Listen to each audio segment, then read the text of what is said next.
راح اعلمك شلون تصير ساحر ب3 ثواني بس.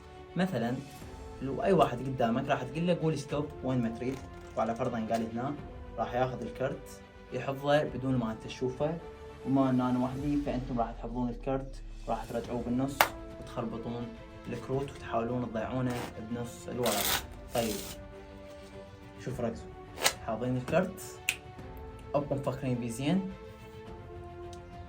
هذا كرتكم، اي صدق هذا كرتك، يعني لابس اصلا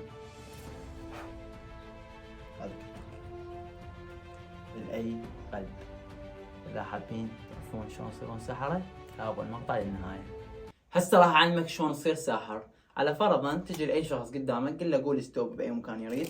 على فرضا قال هنا مثلا اختار هذا الكرت، انت اكيد ما راح تشوفه، راح تدور وجهك راح تخليه هو يشوفه، راح ترجعه بالنص، راح تخلي الورق فوقه، وراح تحاول تضيعه بين الكروت. راح تجي تسأله سؤال واحد، تقول له الورقة اللي اختاريتها كانت هذه اللي هي مثلا الجوكر، راح يقول لك لا مو هاي الجوكر، فانت تاخذها تقول له هاك تلزمها بيدك هيك تخليها بالنص، فقبل لا يخليها بالنص تتذكر انه هي مو طلعت ورقته، فانت شو تقول له؟